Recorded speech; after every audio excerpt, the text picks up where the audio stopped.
Good morning. Sit down, please. তো দেখো, আজকে আমি তোমাদের কতগুলি অঙ্ক করাচ্ছি এবং অঙ্কগুলি কোন কোন অঙ্কগুলি করাচ্ছি সেগুলো আমি লিখে দিব প্রথমে, তারপরে করাবো, তাহলে সুবিধা হবে। ঠিক আছে? তাহলে আজকে প্রথম অঙ্কটি হচ্ছে যে 9 বর্গ এবং বর্গমূলের মধ্যে পার্থক্য কত। 9 বর্গ এবং বর্গমূলের পার্থক্য কত, পার্থক্য কত, এটি হচ্ছে প্রথম প্রশ্ন আজকের। তো দেখো, 9 বর্গ এবং বর্গমূল সম্বন্ধে তোমরা নিশ্চয়ই জেনে ফেলেছো আজ পর্যন্ত, যে বর্গ হচ্ছে কোনো একটি সংখ্যাকে যদি সেই সংখ্যাটি দ্বারাই গুণ করা হয়। ঠিক আছে? তাহলে গুণফল হিসাবে যেটি পাওয়া যায় সেটি হচ্ছে বর্গ। যেমন যদি বলা হয় 5 বর্গ কত, না 5কে 5 দ্বারা গুণ করো, কত পাবে? 25। তাহলে 5 বর্গ 25। যদি বলা হয় 10 বর্গ কত, না 10কে 10 দ্বারা গুণ করো, কত পাবে গুণফল হিসাবে? 100। তাহলে 10 বর্গ 100। অর্থাৎ কোনো সংখ্যাকে সেই সংখ্যা দ্বারা যদি গুণ করা হয় তাহলে যেটি পাওয়া যায় গুণফল হিসাবে সেটি হচ্ছে বর্গ। তো 9 বর্গ, তাহলে 9 বর্গ কত হবে? 81। 9 বর্গ হবে 9 গুণিত 9 সমান 81। আমি অ্যান্সার কিন্তু এই শুরু করে দিয়েছি। ঠিক আছে? তাহলে 9 বর্গ মানে কত? 9 গুণিত 9 সমান 81। এবং 9 বর্গমূল, বর্গমূল কোনটা? 9 বর্গমূল কোনটা? 9 বর্গমূল কত? 3। তার মানে আমি বর্গ এবং বর্গমূলটা আমি একটু স্পষ্টভাবে জানিয়ে দিচ্ছি। যেমন ধরো 1 গুণ 1 সমান 1 হয়, হয়তো 2কে 2 দ্বারা গুণ করলে কত পাওয়া যায়? 4। 3কে 3 দ্বারা গুণ করলে কত পাওয়া যায়? 9। 4কে 4 দ্বারা গুণ করলে কত পাওয়া যায়? 16। 5কে 5 দ্বারা গুণ করলে কত পাওয়া যায়? 25। তাহলে এই যে গুণফল হিসাবে যেগুলি পাওয়া যাচ্ছে এগুলি হচ্ছে বর্গ, এগুলি হচ্ছে বর্গ। এবং কোন সংখ্যাটিকে সেই সংখ্যা দ্বারা গুণ করলে সেই বর্গটি পাওয়া যাচ্ছে সেটি হচ্ছে বর্গমূল। যেমন আমরা বলতে পারি যে 3 বর্গ 9, কিন্তু 9 বর্গমূল 3। বুঝতে পারছো তো? যেমন 5 বর্গ 25, কিন্তু 25 বর্গমূল 5। তাহলে এটি হলো বর্গ এবং বর্গমূল। ঠিক আছে? তাহলে 9 বর্গমূল কত? 9 বর্গমূল কত বলো? 3। তাহলে 9 বর্গমূল যদি 3 হয়, 9 বর্গমূল যদি 3 হয়, তাহলে এবার তুমি পড়ো অঙ্কটি, 81 এবং 3 পার্থক্য কত? কি করে পাবে বলো? 81 এবং 3 পার্থক্য কিভাবে পেতে পারো? 81 থেকে 3 বিয়োগ করে। 81 থেকে 3 বিয়োগ করে। তাহলে 81 থেকে যদি তুমি 3 বিয়োগ করে দাও কত পাবে? 3 আর কত 11, 8 11, হাতে 1, 1 আর কত 1, 7 8। তাহলে 9 বর্গ এবং বর্গমূলের পার্থক্য কত হবে? উত্তরটি হবে কত বলো?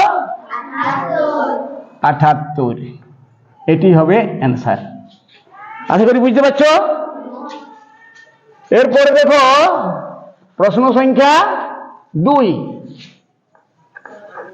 প্রশ্ন সংখ্যা 2 বলা হয়েছে এক সমকোণ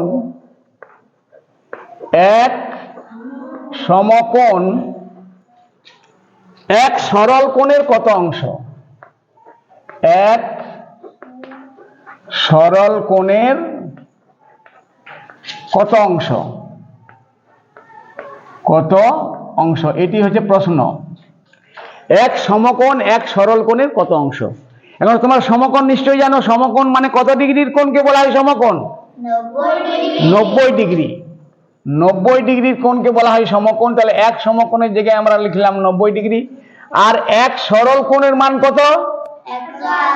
180 ডিগ্রি। এটাকে বলা হয় সরল কোণ। তো এবারে প্রশ্নটিকে পড়ো, 90 ডিগ্রি 180 ডিগ্রির কত অংশ? 90 ডিগ্রি 180 ডিগ্রির কত অংশ? অংশ হিসাবে যখন মানে বের করবে তখন কি করবে না, 90 ডিগ্রিটা হচ্ছে উপরে 90, নিচে 180, তাই তো?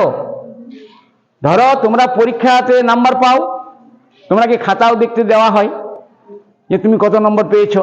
মনে করো তুমি অঙ্কে পেয়েছো 63, কত? 63। তো তোমরা খাতা যখন দেখেছো তখন নিশ্চয়ই দেখা আছে যে তুমি যেটা পেয়েছো সেটা উপরে, তুমি যেটা পেয়েছো সেটা উপরে 63, আর নিচে থাকে 100। এইভাবেই লেখা হয়, লেখা হয় কি না লেখা হয়? এর মানে তুমি 100-র মধ্যে 63 পেয়েছো। তাহলে এখানে 90 ডিগ্রিটা 100 ডিগ্রির কত অংশ? না উপরে হবে 90 ডিগ্রি আর নিচে হবে 180 ডিগ্রি। এবারে কেটে দাও, তাহলে 0 0, 9 1 9, 9 2 18, কত অংশ হলো? 1/2 অংশ, 1/2 অংশ। ঠিক আছে, তাহলে এক সমকোণ এক সরল কোণের কত অংশ? উত্তর হবে কত বলো? 1/2 অংশ। ঠিক আছে, এরপরে দেখো নাম্বার 3 নম্বর অঙ্কতে বলা হয়েছে বর্গক্ষেত্রের একটি বাহু, বর্গক্ষেত্রের একটি বাহু 2x মিটার, 2x মিটার হলে হলে ক্ষেত্রফল কত? ক্ষেত্রফল কত? ঠিক আছে, এখন বর্গক্ষেত্র সম্বন্ধে তোমরা নিশ্চয়ই জেনে গেছো এতদিনে। তাহলে বর্গক্ষেত্র কাকে বলে বলো বেটা? কর্ণ।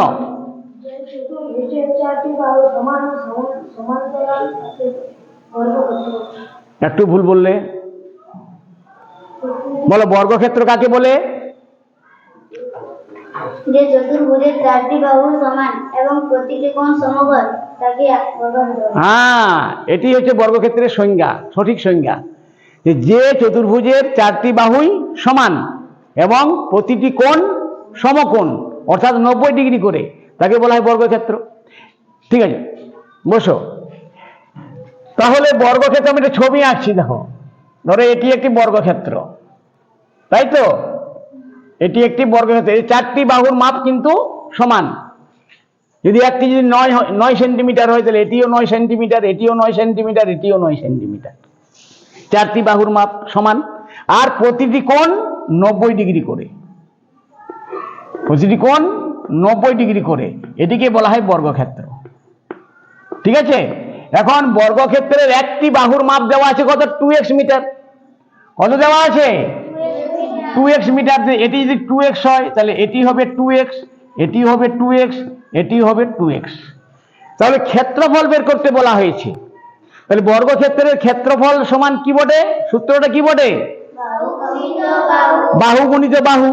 তাহলে যদি ক্ষেত্রফল আমরা লিখতে পারি, আমরা একটি বাহুর মাপ 2x, তা 2x ইন্টু 2x, এককটা কি হবে বলো? বর্গ মিটার। ক্ষেত্রফলের একক সমান সবসময় বর্গ হয়, তাহলে বর্গ মিটার। ঠিক আছে, তার ক্ষেত্রফল সমান 2x ইন্টু 2x বর্গ মিটার।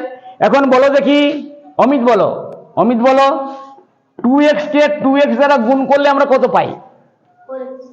4। বলো, হ্যাঁ, 4x স্কোয়ার, 4x স্কোয়ার। তোমরা 5-6 পড়েছো, তোমরা এখন বীজগণিত পাও নাই। ঠিক আছে, বীজগণিত শুরু হয়েছে না, 6 থেকে তো শুরু হয়ে গেছে, 6 থেকে তো শুরু হয়ে গেছে বীজগণিত। তাহলে বীজগণিতের একটা নিয়ম হচ্ছে যে এটিকে বলা হয় বীজ বা চলরাশি যাকে বলা হয়, ওটা আমি ডিটেলসে পড়াবো একদিন। তাহলে এক্সে যখন গুণ করা হবে তখন তাদের ঘাতগুলি যোগ হয়। তাহলে এক্স মানে এক্স এর পাওয়ারটা 1, এখানেও এক্স মানে এক্স এর পাওয়ার 1। এখন যখন গুণ করে দিবে তখন কি হবে, এক্স আর এগুলি 1 আর 1 যোগ হয়ে যাবে। কত হবে? তাহলে 2 এ 2 গুণ করলে তো 4 হবে, এটা সোজা কথা। 2 এ 2 গুণ করলে 4 হবে, কিন্তু এক্সে গুণ করলে কি হবে, এক্স স্কোয়ার। তাহলে এটিই হবে ওই বর্গক্ষেত্রের ক্ষেত্রফল, 4x² বর্গ মিটার। আশা করি বুঝে গেছে। এরপর আচ্ছা বলো তো দেখি, এরপর আমি একটা এক্সট্রা কোশ্চেন দিচ্ছি। মনে করো আমি x³ কে x² দ্বারা গুণ করে দিলাম, কত পাবো বলো, কে বলতে পারবে? x³ কে x² দ্বারা গুণ করে দিলাম, গুণফল হিসাবে কত পাবো বলো কর্ণ? আমি তো এখনই বললাম যে x হচ্ছে চলরাশি, বীজ, এবং এই বীজের ঘাত হচ্ছে 3, এই বীজের ঘাত হচ্ছে 2। তাহলে গুণের সময় মানে ওই বীজটি যদি একই হয় তাহলে সেই বীজটি লিখবো আগে, এবং ঘাতগুলোর যোগ করে দিব। 3 আর 2 কত হয়? 5। তাহলে x⁵। কিছু বুঝতে পারছো তো? হ্যাঁ, বীজগণিতের গুণের সময় বীজটি যদি একই হয় তাহলে বীজটিকে লিখবে, এখানেও x এখানেও x, তাহলে x হবে। এবারে যেহেতু ঘাতটি ঘাত এক জায়গায় 3 এক জায়গায় 2, অতএব ঘাতগুলোর যোগ হয়ে যাবে। ঠিক আছে? তো যাই হোক, আজকে সেটা আমাদের এই ছিল না, মানে আমাদের অঙ্কটি ছিল যে বর্গক্ষেত্রে একটি বাহু 2x মিটার হলে ক্ষেত্রফল কত। ঠিক আছে, তাহলে এটা মুছে দিচ্ছি। তোমরা কিন্তু অঙ্কগুলি করে নেবে, অঙ্কটি কিভাবে সলভ করা হচ্ছে সেটি কিন্তু লিখবে না, বসো, সেটি কিন্তু লিখবে না, কেবল প্রশ্নগুলি টুকে টুকে লিখে নাও এবং সেটা ঘরে প্র্যাকটিস করবে নিজের থেকে। পরের প্রশ্ন হচ্ছে 4 নাম্বার, সেটি হচ্ছে যে -35 মিটার নিচে নামা, মিটার নিচে নামা এর বিপরীত রাশিটি লেখো। বিপরীত রাশিটি লেখো, এর বিপরীত রাশিটি লেখো। তোমাদের বই কিন্তু আছে এবং এগুলো কিন্তু পরীক্ষায় থাকেই থাকে। ঠিক আছে, তাহলে এইখানে যে দেওয়া আছে -35 মিটার নিচে নামা, এর অর্থ কি? না, এর অর্থ হবে বিপরীত যখনই করবে তখন কি হবে, ওই উপরে নিচের বিপরীত শব্দের ব্যবহার করবে।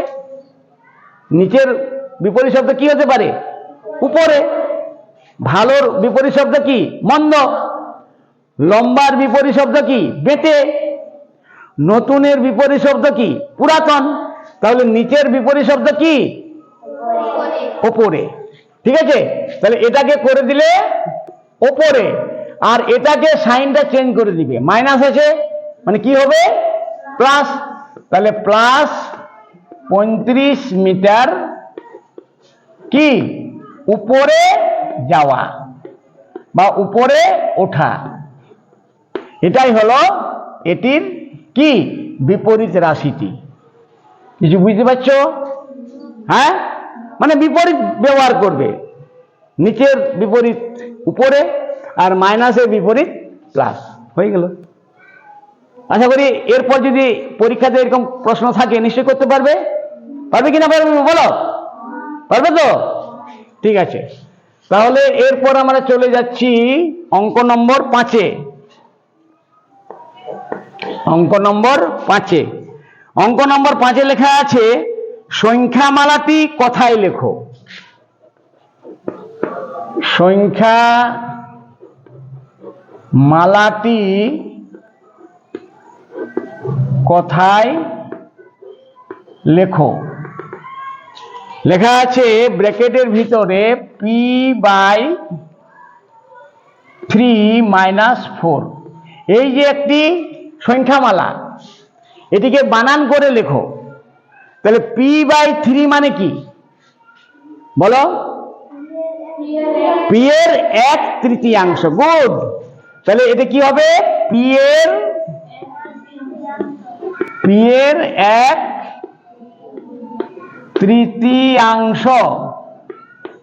p এর 1/3। ঠিক আছে। এবারে -4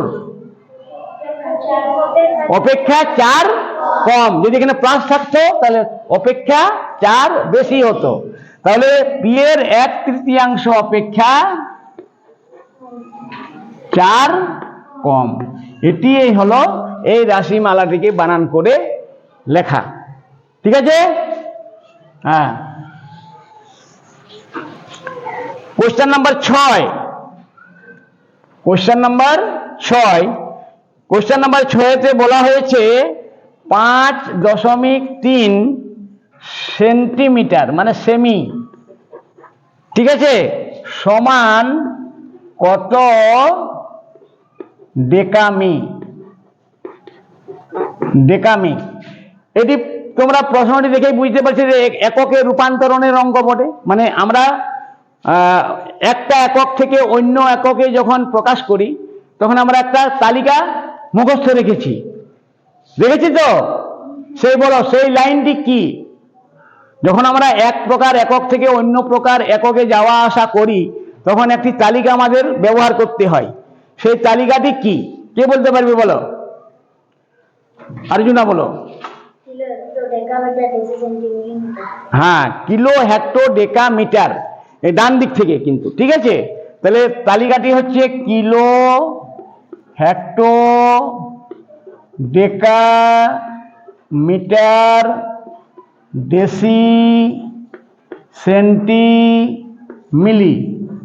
1 2 3 4 5 6 7টি ঘর রয়েছে। এটি কিন্তু মুখস্থ রাখবে।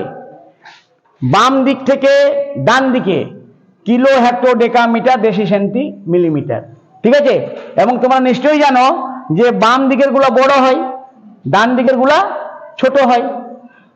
এবং আমি আগেও বলেছি, এর ক্লাস হয়তো আমি নিয়েছি, তাতে বলা হয়েছিল যখন আমরা বড় একক থেকে ছোট এককে যাব তখন কেবল 0 0 দিয়ে বসিয়ে গেলেই হলো, বা যেটা যেটা বলা থাকবে সেটি বসিয়ে গেলেই হলো। কিন্তু যদি আমরা ছোট একক থেকে বড় এককে আসি তখনও সেই একক পর্যন্ত পৌঁছিতে হবে। বলা থাকলে সেই নির্দিষ্ট ঘরে নির্দিষ্ট অঙ্কগুলি বা সংখ্যাগুলি বসাতে হবে। এবং যেহেতু আমরা ডান দিকে মানে ছোট ঘর থেকে যখন বড় ঘরের দিকে যাই তখন একটি জিনিসের ব্যবহার করতে হয়, সেটা কি? দশমিক বিন্দু। সেটা কি? দশমিক বিন্দু। তাহলে আমরা, ঠিক আছে, বসে যাও। এখন দেখো এখানে লেখা আছে 5.3 সেন্টিমিটার। ভালোভাবে লক্ষ্য করো। তাহলে এখানে আমি সেন্টির ঘরে কত বসাবো বলো? 5কে বসাবো না 3কে বসাবো? 5কে বসাতে হবে, কারণ এটি হচ্ছে একক স্থানীয় অঙ্কটি। সবসময় তোমরা কিন্তু বসাবে যে কোনো সংখ্যার লেখা ঘরে কোনটি বসাবে? একক স্থানীয় অঙ্কটি।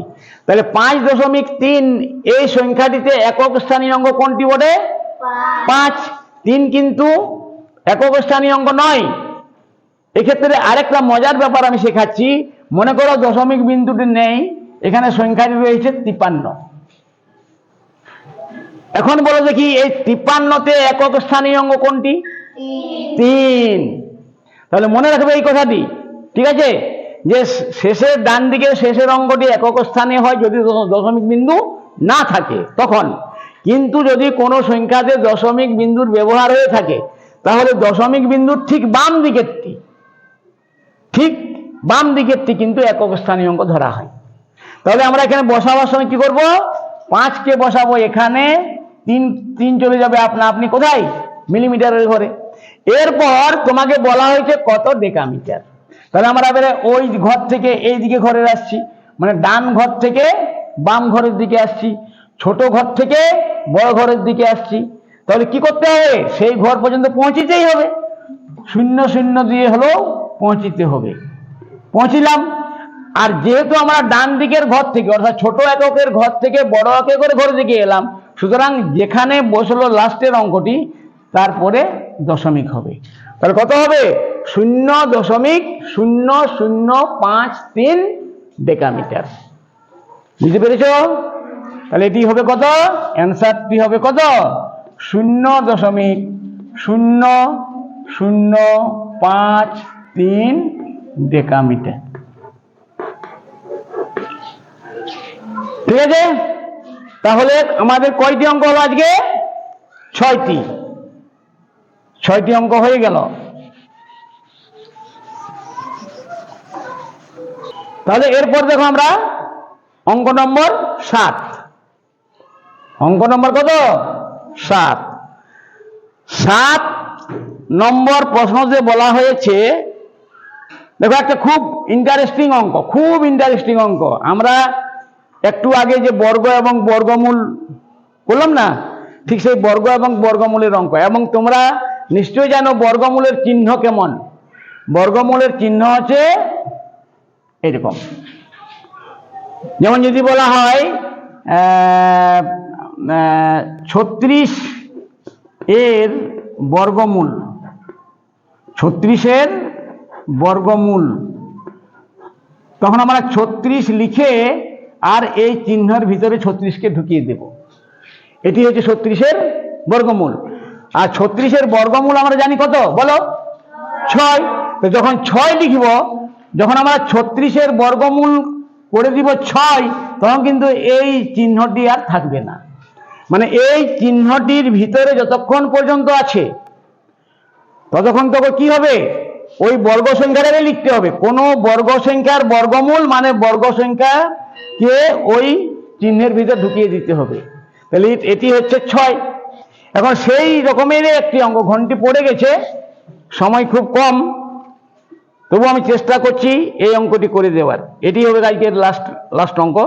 দেখো কিভাবে লেখা আছে। দেখো তোমরা, আমি কি বললাম, তোমরা প্রশ্নটি লিখে নাও কিন্তু উত্তর লিখবে না।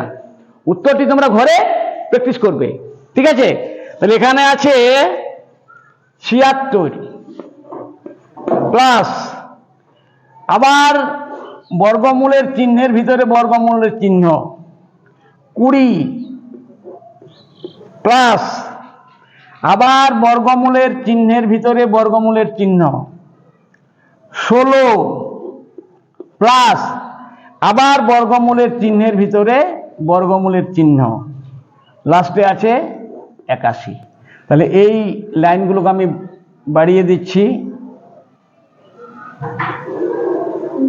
অঙ্কটি এইভাবে আছে। তোমাদের কিন্তু এইরকম একটি অঙ্ক থাকেই থাকে, এইরকম একটি অঙ্ক থাকেই থাকে। মানে এই অঙ্কগুলো তোমরা কিভাবে করবে, দেখো পদ্ধতিটা কি না, পদ্ধতিটা হবে তোমাকে ডান দিক থেকে মানে শেষের ভাগ থেকে অঙ্কটি করে করে নিয়ে আসতে হবে। ঠিক আছে? কিভাবে দেখো, প্রথম বড় বর্গমূলের চিহ্নটি আমি রেখে দিচ্ছি ওইভাবেই, ভিতরে 76 প্লাস, এইভাবে 20 প্লাস, আবার চিহ্ন 16 প্লাস, এরপরে শেষেরটি বর্গমূল করে দাও। বলো, শেষেরটি বর্গমূল কত হবে?